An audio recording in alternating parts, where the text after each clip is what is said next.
Gun fam, what's up? It's the Gun Brother. Thanks for tuning in today. We're going to talk about 5 huge myths for DC concealed carry, some of which I don't even believe people are still thinking, but I'm making it because I keep getting texts, emails, having conversations about it.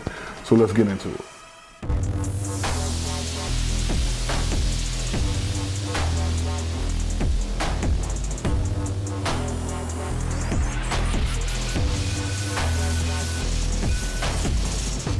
All right, so I guess some of these I get, some I don't.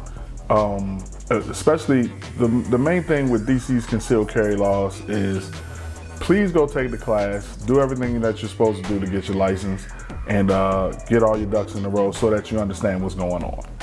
The things that people are still saying about DC concealed carry, it amazes me because it's been years now since the decision and everything became shall issue after the Bruin decision.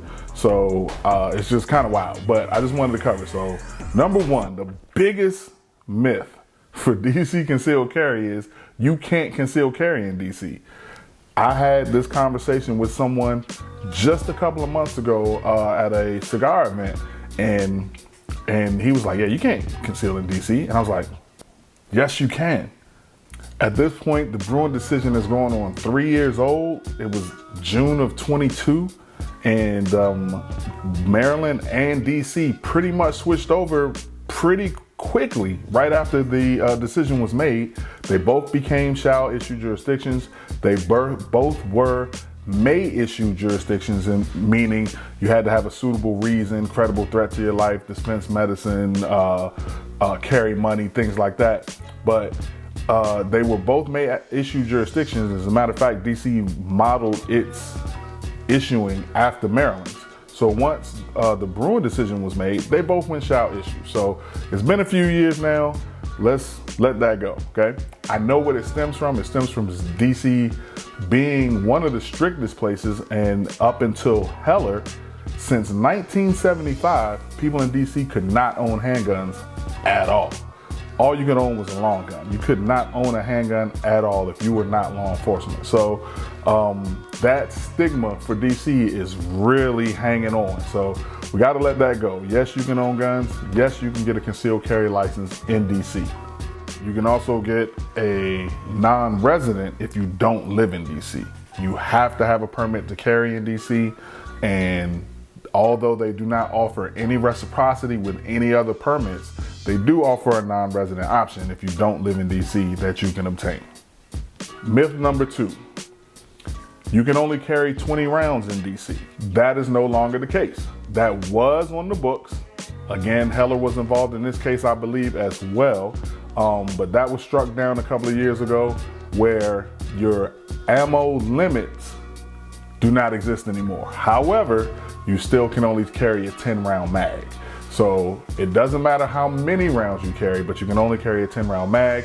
And with that 10-round magazine clause, it is the magazine itself that's illegal. You cannot carry a 17-round mag and just put 10 rounds in it.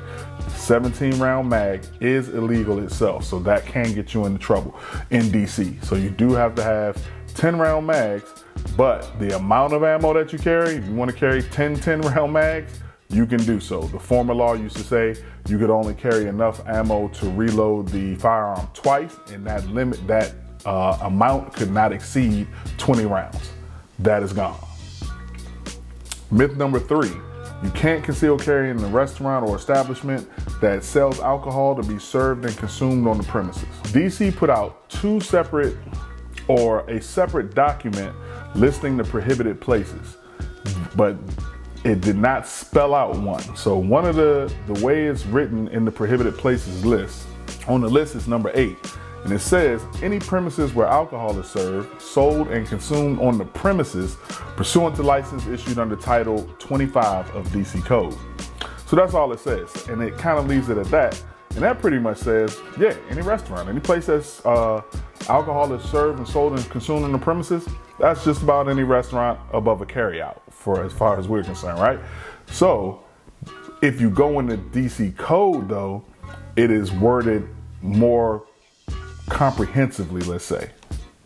We're looking at DC Code 7-2509 .07, prohibitions on carrying licensed pistols. You scroll down to number 7, and it's going to tell you any premises or portion thereof where alcohol is served or sold and consumed on the premises pursuant to license issued under Title 25. And that's where that abbreviated list cuts off. Now, DC Code continues on to say, provided that this prohibition shall not apply to premises operating under a temporary license issued under DC Code 25115, a CR, DR, CH, DH, or caterer license issued under 25113, or premises with small sample tasting permits issued pursuant to 25-118, unless otherwise prohibited pursuant to subsection 3 of this section. So that means it doesn't apply to premises with these licenses. So to clear that up a little bit, licenses come either in C or D, and that basically says they can either sell just wine and beer, or they can also sell spirits for consumption on the property. Then the second letter determines what kind of establishment it is. So the establishment types are restaurant, tavern, nightclub, hotel, club, multipurpose facility, and common carrier. So the way it's written is CR, DR, CH, DH.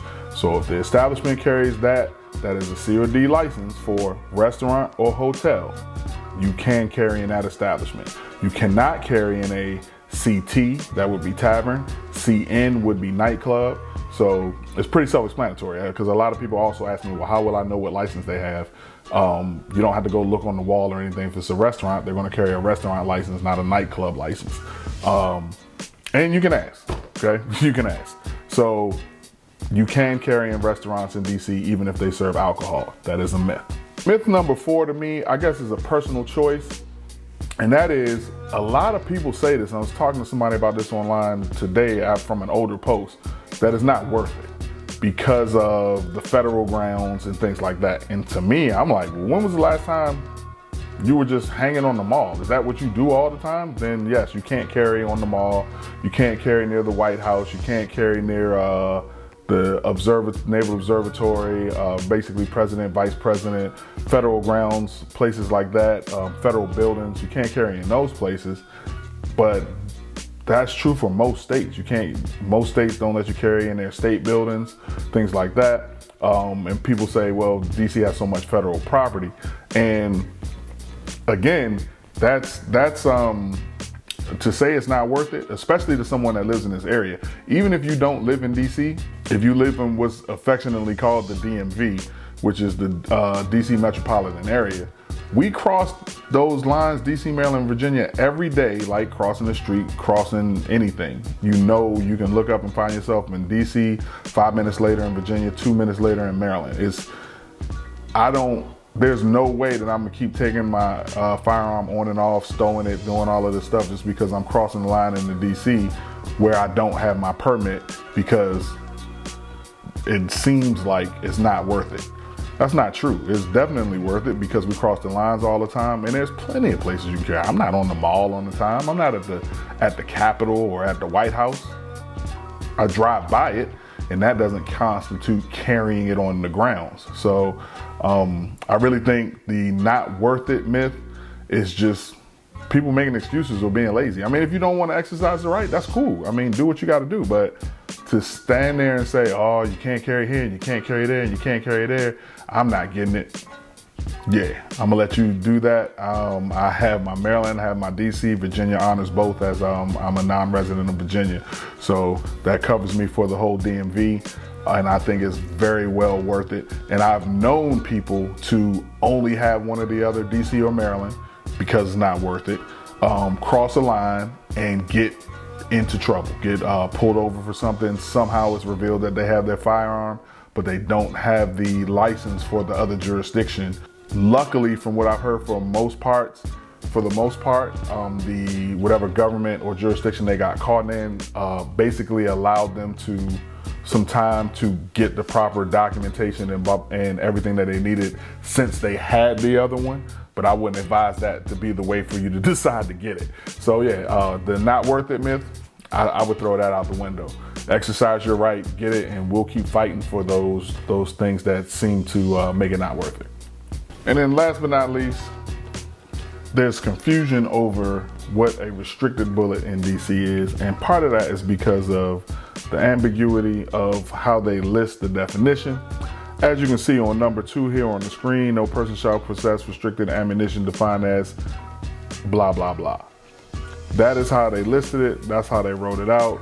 Official code is 7-2501.0113A. All of those characteristics add up to armor-piercing ammunition. The myth is that means hollow points. I've had several students ask me. I've had students come back and tell me that officers have told them that hollow points were not legal in DC, and that is what this definition means. This definition can be found on the ATF website. It is word for word, it's copy and pasted, and it means armor-piercing ammunition and also 50 caliber BMG ammunition. So that is a myth. Hollow points are allowed in DC and should be used for personal protection. So those are your top 5 firearms myths for DC, especially for concealed carry. If you have any other questions, or if you have something you think might be a little funky, let me know. Put it down in the comments, we'll talk about it. With that being said, Gun Brother is out. I will talk to you guys next time.